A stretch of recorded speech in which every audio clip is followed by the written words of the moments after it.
Ivanka Trump has just left the witness stand. We got a full and complete set of testimony from her and analysis in this breakout duet edition of Legal AF with Michael Popok, my colleague, Karen Friedman, Agnifilo.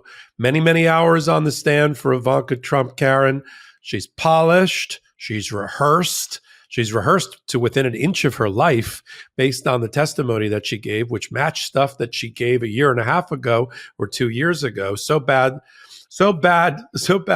did that look that the examiner for the New York Attorney General said, I heard that joke already. You did that joke a year and a half ago, and the like. But she is the smartest of the Trump kids, and that's why she's always been rumored to be the one that would be the heir apparent to Pops when he ever kicked it or left. And today, the Attorney General had all the evidence lined up against her to show that the statement of financial condition, the personal financial statements of Donald Trump, were used to obtain bank loans, including for the one for Doral Golf Course in Florida, for the old post office and the redevelopment of it into a hotel in Washington, D.C., that she was involved with not the creation of the personal financial statements per se, but with the requirement that they be supplied to counterparties like banks, even being involved with how much of a net worth Donald Trump needed to show in order to get a certain loan, and that she knew or should have known that the information that she was supplying that was signed off by her father on the dotted line was cooked. And even if she didn't know that the books were cooked, she certainly is at least establishing for the Office of Attorney General that link in the chain of showing that it went to third parties and third parties required it, relied upon it in order to make a loan, give an approval, give insurance, or whatever the topic was. And we learned a lot about her as a person, Ivanka as a person, her qualities, some of which are her own, some of which she shares with her brothers and her father. And then we have the admissions as the New York Attorney General rested their case today, subject to a future rebuttal. And now the case turns over to Donald Trump's side. As of right now, nothing that Ivanka did is going to help the defense. Because she didn't provide a defense as to why the books were cooked. They always explain, it's not my job. I wasn't there. That wasn't me. I wasn't involved, until they're shown an email that completely refutes that. And then, of course, you have sort of at the end, it doesn't matter, because whether they didn't do their job as officers of a New York corporation with the care required of that kind and the diligence required of that kind of person, or they did, doesn't matter to the intentional fraud case that's being put on methodically by the New York Attorney General. Karen, what did you make of the reporting about Ivanka's day on the stand, how it impacts the case overall, and if you see any ability for prosecutors, including in your old office, the New York Attorney General, to use anything that they have been watching, Ivanka or otherwise, in their cases, including the case in New York, or maybe prosecutors around the country? So this trial has played out the way most real trials play out, not trials that you see on TV, meaning they don't have these magical moments where someone's like, aha, you're right, I am guilty, you found me out.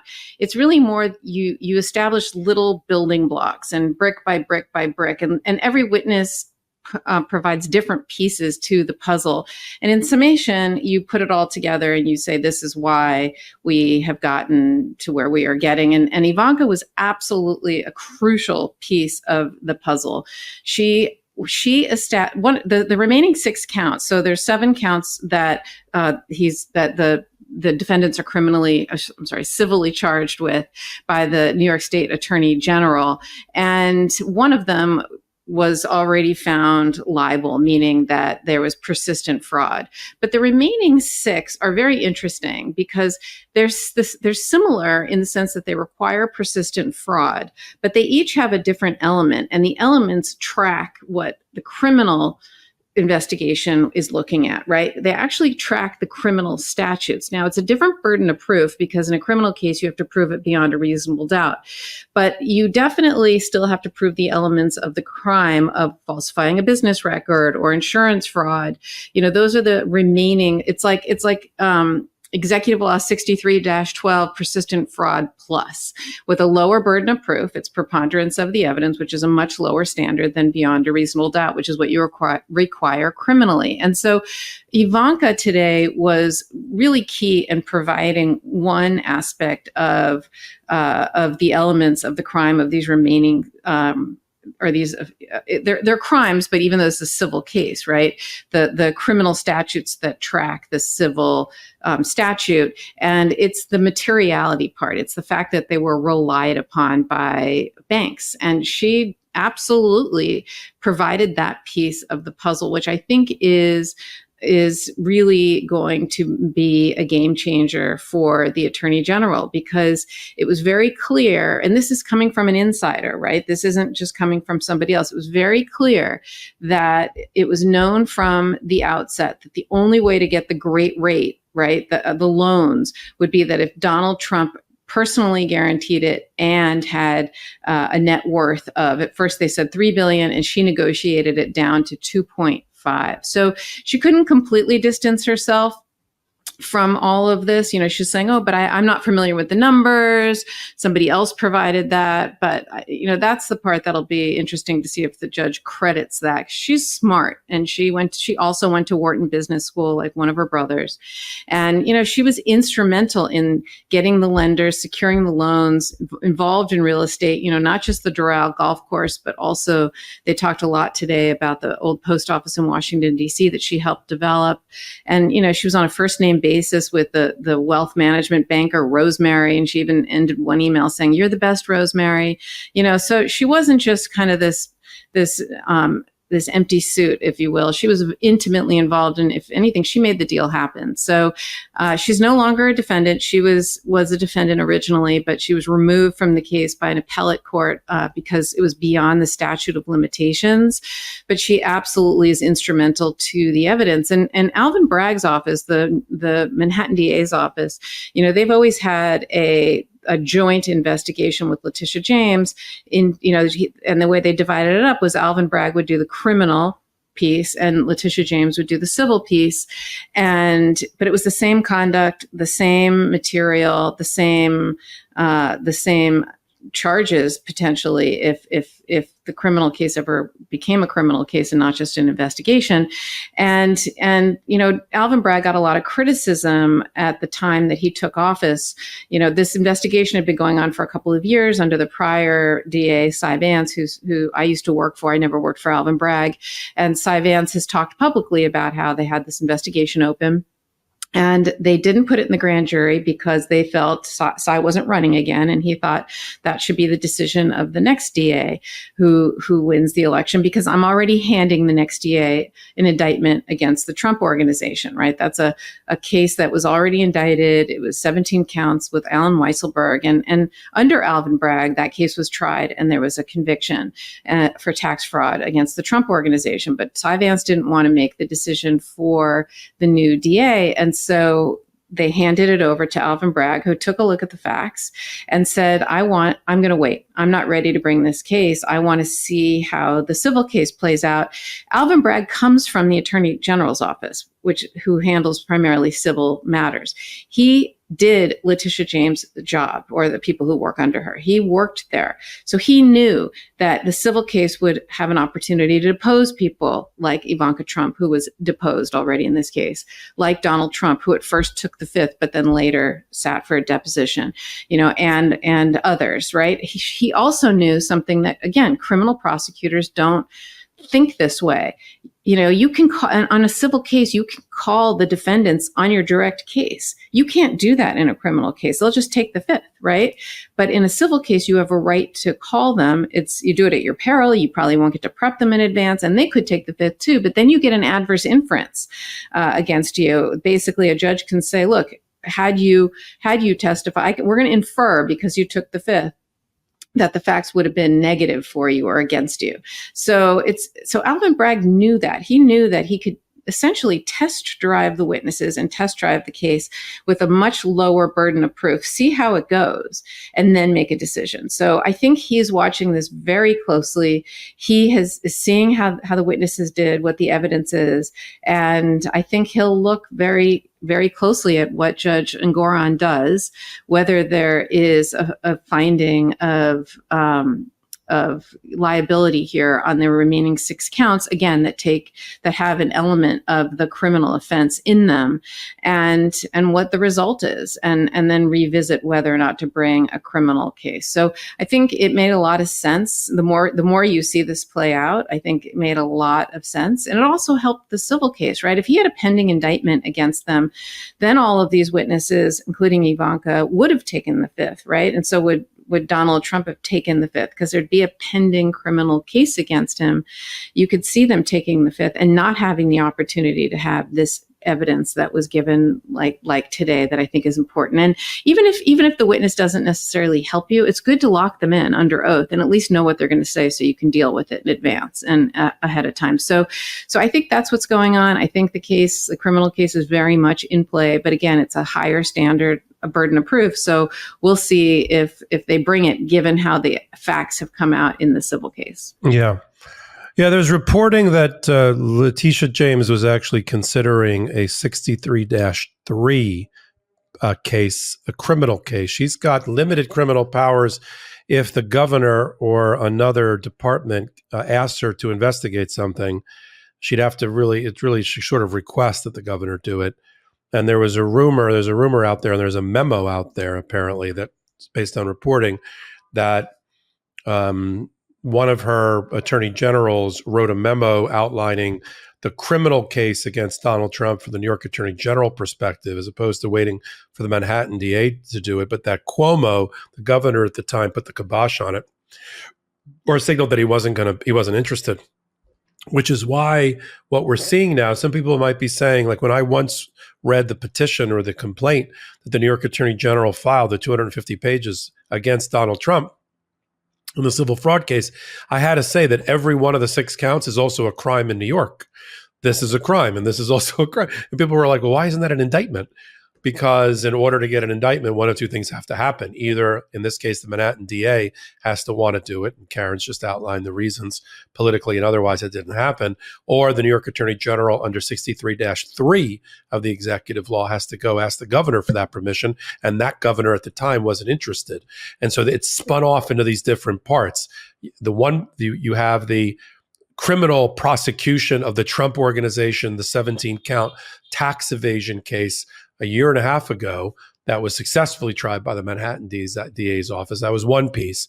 Then the Stormy Daniels business record thing became another criminal prosecution. And then the rest of it was absorbed, at least from a fraud standpoint, by a civil fraud case with a lower burden of proof, Karen, as you outlined, to try to wrap it all up. But just because that's how it currently sits, pardon me, with these 3 kind of buckets, doesn't mean that a prosecutor couldn't, unless there's a statute of limitations issue, which I don't believe there is, couldn't bring their cases. And that's been the issue. In order to assert the Fifth Amendment, you have to have a reasonable belief that you're going to be prosecuted and that, or there's an ongoing prosecution. And so the beauty of all of what's going on between the New York Attorney General's office and the Manhattan DA's office is there's sort of plausible deniability that there's no active prosecution going on of Donald Trump on these particular issues. And so they've been forced to testify and to cooperate. But just because of that, there's no quote unquote double jeopardy if after the conclusion of this trial, finding civil fraud and persistent fraud on a civil standard, the prosecutor, be it the New York Attorney General under a request to the current governor, Governor Hochul, or Alvin Bragg decides, maybe I should go after that one. It could certainly happen. So Donald Trump is not out of the woods yet. And the beauty of all of these prosecutions that you and I just outlined is none of them are pardonable by a president. Putting aside whether Donald Trump could even pardon himself, and there's a whole question as to whether you can actually pardon yourself. Putting that aside as a parlor game for a minute, these issues would not be, these convictions, if they happened, would not be subject to a pardon at the presidential level. So look, from a Ivanka Trump standpoint, it went pretty much true to form. We thought she'd show up in some smashing pantsuit and take the stand, and she would be much more polished and much more practiced and rehearsed and disciplined than any of her three, two brothers and her father. And she was. She showed aspects of her father when she had peaks of anger, or she got snippy after a full day. It gets to be a long day, especially the second half of the day, with the examiner who was asking her questions about, I already answered that question in my deposition last year. Or, suddenly she remembered that, but she couldn't remember certain key moments until she was showed emails. She was smart enough, though, whereas Don Jr. would say, or Eric would say, I absolutely never did that. And then they would pull out an email, which they obviously had, and said, well, why was this sent to you, or why did you receive this? She didn't go that far. She would say, I can't remember if I did or I didn't, or I remember when you showed me this document, or something like that. So she had her own style of cat and mouse that she played reasonably successfully, in the sense that she survived her day. I have a question for you. Yeah, sure. So the Trump lawyers cross-examined Ivanka. They didn't cross-examine Donald Trump or Eric or Don Jr. They just let the attorney general ask questions. But they crossed Ivanka. Why is that? Well, they didn't have to. As we've seen, they can wait for their case in chief, which will start, I guess, tomorrow. Maybe there'll be a day off. So they're going to put them back on? Yeah, they're going to. Yeah, these weren't their witnesses. These were all done in hostile cross-examination, where the witnesses were generally constrained, although not Donald Trump, to answer, where appropriate, yes or no questions. You're permitted to recall those same witnesses in your case in chief and give them the softball questions that you want to give them. And you don't waive your right because they felt like I'm going to answer the question. You want me to answer it? I'm going to answer your question. Yeah. On cross.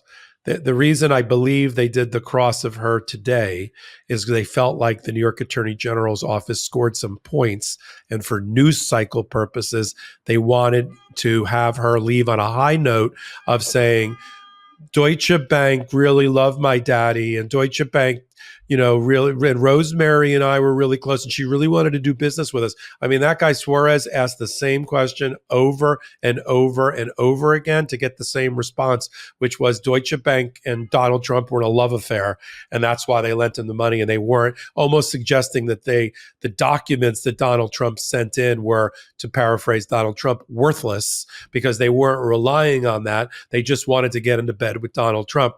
And I think they just made a decision that, because the day went so well, I think, for the New York Attorney General, they didn't want to leave and wait another week or 2 weeks. And who knows whether they made a big deal out of Ivanka had to leave her 12-year-old children. By the way, when I was 12, I was babysitting for the neighbor's kids. So I don't understand why that was a big deal midweek to leave the kids with your husband and your maids and butlers down in Florida. But they made a big deal. Oh, we dragged her up here and all that. And who knows? Maybe she's not coming back. They don't have to call Ivanka back. So maybe maybe this is my other version. Other explanation is maybe they are fearful they're not going to be able to get her back, and they wanted to establish those points at least now before they move for directed verdict or a mistrial or whatever. That's just my speculation. Yeah, no, it's as good as any speculation, of course, but I just don't understand from a practitioner. Your client testifies, right? That's your opportunity, I think, to ask him questions, because if you wait and you do it another time, you give the Attorney General's office another crack at cross-examining them. Why would you do that? No, there's a reason for that procedurally, because sometimes you'll waive your right to be able to get a directed verdict if you bring in affirmative evidence in the other party's case in chief. And so you're allowed to do cross, but you're not there to unless you have an agreement, which of course they don't have, to be able to take the witness one time. So I'll give you an example. I'm doing an arbitration right now. I know I'm going to call the other side's witness in my case in chief, but we're going to have an agreement that we only have to do that witness one time. So I'll do my cross, they'll do their direct, I'll do my whatever, all in one bite. But technically in a courtroom, there's reasons that you're not going to do, you'll waive certain of your rights on the defense if you elicit evidence in their case, because they have the burden. And if you've somehow effed it up by asking her, well, let's talk about your relationship with your dad or whatever they were planning on doing. So you wait until directed verdict, then you bring them back in your case. I see. Okay, that actually makes sense. Thank you. Thank you for explaining that. All right. And that's what we do on Legal AF every Wednesdays and Saturdays. We learn the law. We teach each other the law. We use our 75 years of collective experience as the leaders of Legal AF and bring it to you here exclusively on the MeidasTouch Network. And then you can pick us up on audio platforms for podcasts wherever you get them. And we only do it one place, and we do it in hot takes. In between our episodes like this one on cutting edge issues, Karen, me, and Ben do them, collectively 12, 14 times a day.